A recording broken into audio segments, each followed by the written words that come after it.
Good morning students, welcome back. This is our civics class, social science, and this is the chapter number 2. Fine, and we have completed first chapter. You all have got the PDF also, और कुछ बच्चों की copies भी check हो चुकी हैं जो देकर गए थे.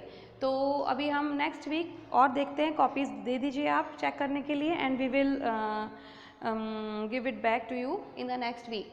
So this is chapter 2. We are going to start the diversity and discrimination. ठीक है, अभी हमने फर्स्ट चैप्टर में डाइवर्सिटी के बारे में बहुत कुछ पढ़ा था.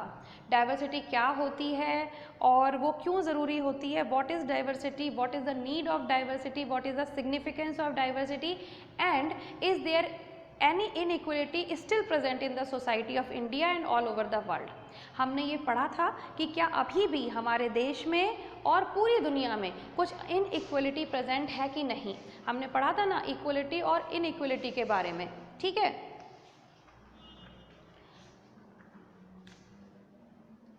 सबसे बड़ी बात तो ये होती है कि डाइवर्सिटी एक बहुत अच्छी चीज़ होती है, लेकिन लोगों ने अपनी सोच के कारण उस डाइवर्सिटी को बेकार कर दिया है. उस पहले भी मैंने आपको फर्स्ट चैप्टर में भी ये बात बोली थी कि नेचर लाइक्स डाइवर्सिटी.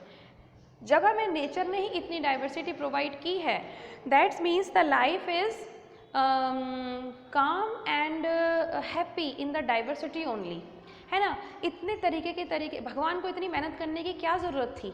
भगवान सब कुछ एक जैसा बना देते. अब आप देखो, कभी आप दूसरे प्लैनेट्स के बारे में पढ़ो या उनकी पिक्स देखते हो कभी अगर नेट पे जाके, तो आप देखना कि वहाँ पर सिर्फ कंकड़ पत्थर, रॉक्स, माउंटेन्स, बस पानी तक नहीं है, कोई इंसान नहीं दिखाई देता. अभी आप कभी मार्स को देखना, मार्स जो प्लैनेट है उसकी सबसे ज़्यादा स्टडी की गई है और मून की सबसे ज़्यादा स्टडी की गई है ना. तो अभी तक ये दो प्लैनेट्स हैं जिनकी सबसे ज़्यादा स्टडी साइंटिस्ट ने की है, पर इतनी स्टडी करने के बाद भी वहाँ पर उनको कुछ नहीं मिला सिवाय पत्थर के, कंकड़ के, चट्टानों के, रॉक्स के, एंड दैट इज़ इट. कोई पानी नहीं, कोई वेजिटेशन नहीं, कोई ह्यूमन बीइंग नहीं, कोई कीड़े मकोड़े, जीव जंतु, कुछ भी नहीं. लेकिन अर्थ पे सब कुछ दिखता है. इतनी डाइवर्सिटी. तो आप खुद सोच के देखो कि आप मार्स की अगर पिक्स देख लेते हो या आप मून की पिक्स देख लेते हो ना, तो आधे घंटे में ऐसा लगने लग जाएगा कि बस हटाओ भाई इसको. क्यों? क्योंकि वहाँ पे कोई डाइवर्सिटी नहीं है. आप कंकड़ पत्थरों को कितनी देर देख सकते हो, सब कुछ एक जैसा, ना कहीं कोई सिटी, ना कहीं कोई कंट्री, ना कोई ह्यूमन बीइंग, ना अच्छा ना बुरा, ना काला ना गोरा, कुछ नहीं. और हम धरती पे देखते हैं कि इतनी सारी डाइवर्सिटी, यानी कि लाइफ सिर्फ अर्थ पे. अभी तक तो यही पता है ना साइंटिस्ट को कि life is on the earth only. तो हम कह सकते हैं ना कि लाइफ और डाइवर्सिटी एक दूसरे से रिलेटेड है. तो जहाँ डाइवर्सिटी होगी वहीं लाइफ होगी. लेकिन लोगों ने क्या किया, लोगों ने आपस में नफ़रत करी. लोगों ने आपस में नफ़रत करके इस डाइवर्सिटी को बेकार कर दिया. और ये जो लोगों को प्रॉब्लम क्या होती है, वो भी बहुत सारी चीज़ें हैं. इस चैप्टर में हम पढ़ेंगे उस बारे में. तो हम इस चीज़ को, जो अलग अलग तरीके के भेदभाव किए जाते हैं लोगों के साथ. अब आपने देखा है कभी, सपोज़ करो कि राजस्थान में राजस्थान के लोग रहते हैं, अगर यहाँ पे बंगालीज़ आके रहने लग जाएं या साउथ इंडिया से लोग आके रहने लग जाते हैं, तो कुछ लोग उनसे नफ़रत करने लगते हैं उनको जाने पहचाने बिना. क्या ये अच्छी बात है? ये अच्छी बात नहीं है, but still it is true. ये होता है. लोगों को लगता है कि हम ज़्यादा अच्छे हैं, ये तो पता नहीं क्या है. अरे भाई, आप राजस्थान के हो तो आपका पहनने ओढ़ने का तरीका अलग हो सकता है, आपके कॉस्ट्यूम्स अलग हो सकते हैं, आपके फेस्टिवल्स अलग हो सकते हैं, आपके सारे कस्टम्स, रिलीजन सब अलग हो सकते हैं. लेकिन अगर कोई साउथ इंडिया से आ जाता है या कोई बंगाल से आ जाता है, तो he is also human being. उसके ट्रेडिशन अलग हो सकते हैं, उसके कॉस्ट्यूम्स अलग हो सकते हैं, उसके फेस्टिवल्स अलग हो सकते हैं, but still there is nothing for the hatred. इसमें नफ़रत करने का क्या है. आप उससे दोस्ती करके देखो, आप उसको जान पहचान करके देखो, तब आपको पता चलेगा कि वो भी आप ही की तरह है. पर लोग जनरली ऐसा नहीं करते हैं. आई डोंट नो वाई, मुझे भी समझ नहीं आता. लेकिन ऐसा देखने को आता है कि जब भी कोई इंसान हमसे अलग होता है तो हम उसके बारे में बहुत कुछ सोच लेते हैं कि भाई ये अच्छा नहीं है, इससे दूर रहो, पता नहीं कौन है, चोर तो नहीं है, कोई गलत काम तो नहीं करेगा, हमें धोखा तो नहीं दे देगा, वगैरह वगैरह, बहुत सारी चीज़ें. ठीक है, और इसके कारण हम उसके साथ अजीब सा बिहेव करने लग जाते हैं, उसकी इंसल्ट करने लग जाते हैं, या तो हम उसको अपने से बुरा समझने लगते हैं. ठीक है, तो हम उसकी इंसल्ट करने लग जाते हैं, और या तो उसके साथ लड़ाई करना, झगड़ा करना, उसको अवॉइड करने लग जाते हैं, और या तो फिर हम किसी को अपने से बेटर समझ लेते हैं। ठीक है, अब मान लो अमेरिका के लोगों को ही देख लो, अमेरिका के लोगों को हम अपने से बेटर समझते हैं, पता नहीं क्यों। जबकि आप बड़े हो जाओगे तो आप ये समझ जाओगे कि इंडिया जो इंडियंस होते हैं वो फार बेटर है अमेरिकन से, बहुत ज़्यादा इंटेलिजेंट होते हैं उनकी तुलना में, बट स्टिल हम उनको बहुत अच्छा समझते हैं। क्यों? उसमें क्या होता है, हम अपने को इंसल्टेड फील करने लगते हैं, हमें ऐसा लगता है कि हम इतने इंटेलिजेंट नहीं है, हम इतने स्मार्ट नहीं है, हम इतने मॉडर्न नहीं है, ये ज़्यादा मॉडर्न है। तो कुल मिला के हम या तो अपने को ख़राब समझने लग जाते हैं या तो हम दूसरों को ख़राब समझने लग जाते हैं। इसको कहते हैं डिस्क्रिमिनेशन, और जो हम गलत व्यवहार करने लगते हैं ना उसको कहते हैं डिस्क्रिमिनेशन, भेदभाव। आ गई बात समझ में? तो ये बहुत जगह देखने को मिलता है कि जब भी कोई अपने से अलग इंसान आपके कॉलोनी में, आपके स्कूल में या आपके घर में आ जाता है तो आप उसको या तो बुरा समझने के उसके साथ गलत बिहेवियर करने लग जाते हो, या उसको बहुत अच्छा समझ के उसके साथ अजीब सा बिहेव करने लग जाते हो। तो दोनों ही कंडीशंस जो होती हैं उनको हम क्या कहते हैं, डिस्क्रिमिनेशन कहते हैं। ठीक है, तो इस चैप्टर में हमें यही पढ़ना है, diversity and discrimination. Diversity although is a very good thing, it is a blessing of God, ठीक है, ऑन द ह्यूमन बींग्स, लेकिन हमने इसको बेकार कर दिया है just because of discrimination. So these two things are just opposite of each other, but this is a very important topic to discuss, क्योंकि लोग और सोसाइटी बहुत नुकसान उठाती है जब डाइवर्सिटी में डिस्क्रिमिनेशन आ जाता है। आ गई बात समझ में? तो आज हम इसके बारे में थोड़ा सा पढ़ लेते हैं।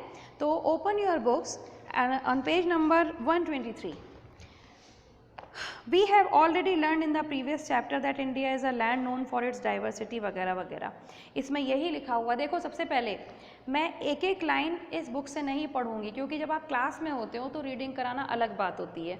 अभी आप ऑनलाइन बैठे हो तो आप मेरी वीडियो सुनो, उसके जहाँ तक मैं आपको समझा देती हूँ वहाँ तक आपको रीड खुद करना है, ठीक है ना। और उसको रीड करने के बाद जब चैप्टर को समझोगे, जो थोड़े बहुत वर्ड्स आपको हार्ड लगते हो वो आपको मीनिंग उसका लिख लीजिए। इस तरीके से आपको चीज़ अच्छे से समझ आएगी। पूरा चैप्टर आपको तभी क्लियर होगा जब आप सुनेंगे, पढ़ेंगे और फिर समझेंगे। So this is your duty. और 6th क्लास के स्टूडेंट्स हैं तो parent must help them a little bit, क्योंकि वो भी इतने बड़े भी नहीं हैं। पेरेंट्स से रिक्वेस्ट करूँगी, अगर जिन पेरेंट्स को इंग्लिश नहीं भी आती वो कम से कम बच्चे के साथ बैठें तो, ताकि उनको थोड़ा डर रहे कि हाँ मुझे पढ़ना है, ठीक है। तो स्पेशली मैं पेरेंट्स से बोलूँगी, घर में कोई भी बड़े बुजुर्ग हैं उनसे बोलूँगी थोड़ा सा टाइम स्पेंड करो बच्चे के साथ।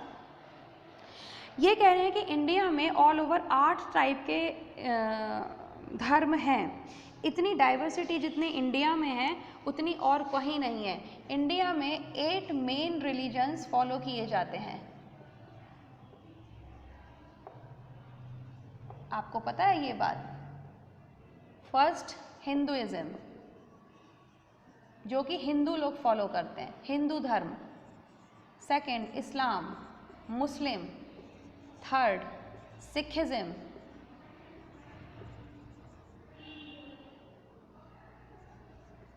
सिख देखा होगा आपने, पगड़ी बांधते हैं। फोर्थ क्रिश्चियनिटी, क्रिश्चियन लोग। फिफ्थ बुद्धिज्म, बुद्धिज्म कौन होते हैं? बौद्ध। गौतम बुद्ध का नाम अगर आपने सुना हो तो, Gautam Buddha was a एनलाइटेड person. Gautam Buddha एक बहुत ज्ञानी इंसान थे जिन्होंने भगवान के दर्शन किए थे, ठीक है, जिन्होंने सत्य पाया था, और उनको फॉलो करने वाले बुद्धिज्म फॉलो करते हैं। मतलब उनका खुद का नाम जो था वो बुद्ध था। बुद्ध कहते हैं किसी भी एनलाइटेड पर्सन को। ये सब आपको बाद में समझ आएगा, इतना मत समझो। सिर्फ आप तो ये समझ लो कि इंडिया में ये हिंदुइज्म जो हिंदू लोग फॉलो करते हैं, इस्लाम मुस्लिम फॉलो करते हैं, सिखिज्म सिख लोग जिस धर्म को फॉलो करते हैं, क्रिश्चियनिटी जिसको क्रिश्चियंस फॉलो करते हैं, बुद्धिज्म जिसको बुद्ध लोग फॉलो करते हैं, बौद्ध जिसको कहते हैं बौद्ध फॉलो करते हैं। 6th वन इज जैनिज्म जिसको जैन फॉलो करते हैं। 7th वन इज पारसी, इसको कहते हैं ज़ोरोस्ट्रियनियस, पता नहीं क्या नाम तो है इसका इतना बड़ा, ZOROASTRIANISM।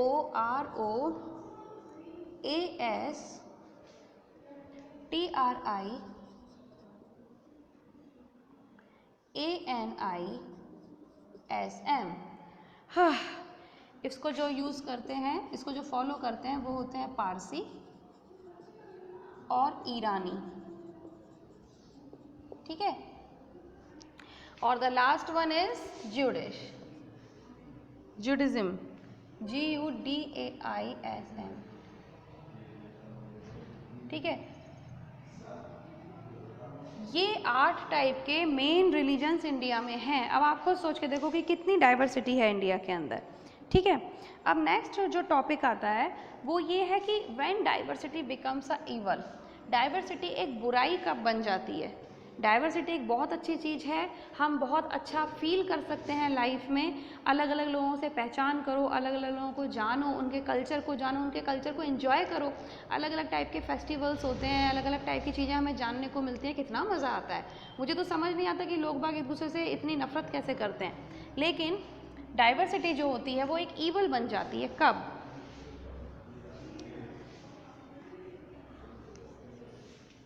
When diversity becomes an evil, ये तब बन जाती है जब हम डाइवर्सिटी में डिस्क्रिमिनेशन को डाल देते हैं। When diversity becomes discrimination, getting, तो कब, जब evil, not discrimination, ईवल मतलब होता है बुराई, ठीक है ना।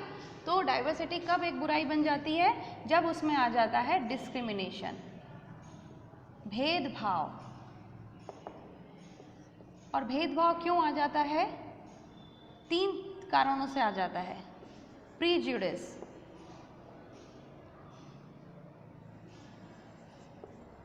स्टीरियोटाइप, और तीसरा होता है डिस्क्रिमिनेशन। ओह सॉरी, चलो ठीक है, खुद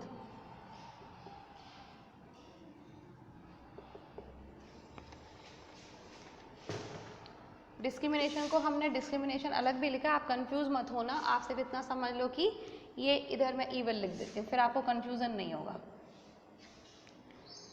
तो डाइवर्सिटी कब एक ईवल बन जाता है, जब उसमें 3 चीज़ें आ जाती हैं, प्रीजुडिस, स्टीरियोटाइप एंड डिस्क्रिमिनेशन। अब ये क्या होता है, प्रीजुडिस होता है हम किसी के बारे में भी पहले से कुछ भी सोच लें, ठीक है ना। आपकी क्लास में कोई नया बच्चा आया और वो किसी और रिलीजन का है मान लो, वो जैन है मान लो, और बाकी सबके सब हिंदू है मान लो, ठीक है ना। तो हम पहले उसके बारे में आप सोच लो, यार ये तो पता नहीं क्या खाता है, क्या लेकर आता है टिफ़िन में, है ना, पता नहीं कौन सा परफ्यूम लगाता है, इसके पास बैठो तो अजीब सी स्मेल आती है, ये तो हमारी बातें नहीं समझता, इसके घर में तो वो फेस्टिवल्स ही नहीं मनाए जाते जो हमारे घर में मनाए जाते हैं। अरे भाई, आप हिंदू हो, वो जैन है अगर, या वो मुस्लिम है, तो उसके अगर अलग फेस्टिवल मनाए जाते होंगे, आपके अंदर अलग फेस्टिवल मनाए जाते होंगे, आप अलग तरीके का खाना खाते हो, वो अलग तरीके का खाना आता है, लेकिन क्या फ़र्क पड़ता है। तो लेकिन किसी के बारे में पहले से कुछ भी उल्टा सीधी बातें सोच लेना, उसे हम कहते हैं प्रीजुडिस, ठीक है। सेकंड होता है स्टीरियोटाइप। स्टीरियोटाइप का मतलब होता है हमने किसी के बारे में सोच के उसे एक लेबल दे दिया। कैसे, हमने प्रीजुडिस बना ली कि भाई ये तो पता नहीं अजीब सा है और हम इससे बात नहीं करेंगे, है ना, ये बेकार इंसान है, पता नहीं क्या खाता है, क्या इसके फेस्टिवल्स होते हैं। उसके बाद हमने उसके बारे में सोच लिया ये तो बेकार है, ये बहुत ही धोखेबाज है, ये चीटिंग कर सकता है, ये हमारे को धोखा दे सकता है, ये चोरी कर सकता है, इसे हम कह सकते हैं स्टीरियोटाइप। एक लेबल लगा दिया, ठीक है ना, कि वो खराब है, बस आपने उसको ना जाना ना पहचाना, बस उसको एक लेबल दे दिया कि वो खराब है। फिर होता है डिस्क्रिमिनेशन। जब आपने उसको खराब मान लिया तो फिर आप उसके साथ भेदभाव करने लग जाते हो।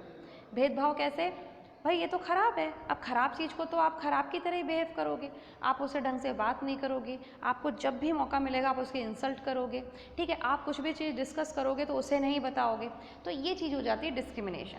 तो आप देखते हो कि ये तीनों चीज़ें मिलके डाइवर्सिटी को एक बुराई बना देती हैं, एक सोशल ईवल बना देती हैं। एक सोशल ईवल का मतलब होता है पूरे सोसाइटी में फैली हुई एक बुराई, ठीक है। तो ये तीनों चीज़ें हमने डिस्कस करी, ये आप एक बार बुक में पढ़ना। बहुत ज़्यादा कुछ टफ नहीं है, मैंने आपको छोटा सा आइडिया दे दिया है। बाकी हम ट्यूसडे मिलते हैं, ट्यूसडे को मैं ये चैप्टर को अच्छे से और एनलार्ज करके समझाऊंगी, पूरा डिटेल में समझाऊंगी। बट अभी आपको इतना पता होना चाहिए कि what we are talking about diversity and discrimination. Diversity is although a very good thing, but discrimination makes it a evil, ठीक है। और ईवल वो कब बन जाती है, जब हम प्रीजुडिस, स्टीरियोटाइप और डिस्क्रिमिनेशन को मिक्स कर देते हैं। कोई भी इंसान हमसे अलग आया और हमने उसके बारे में कुछ भी ऊट पटांग बोलना शुरू कर दिया, ऊट पटांग बोल बोल के हमने उसके बारे में एक लेबल बना लिया कि ये तो बुरा है भाई, ठीक है ना। जब हमने उसके बारे में एक बुरा लेबल बना दिया तो हमने उसके साथ भेदभाव करना शुरू कर दिया, हमने उसके साथ गलत बिहेवियर शुरू कर दिया, और फिर हमारी प्रॉब्लम शुरू हो जाती है सोशल ईवल।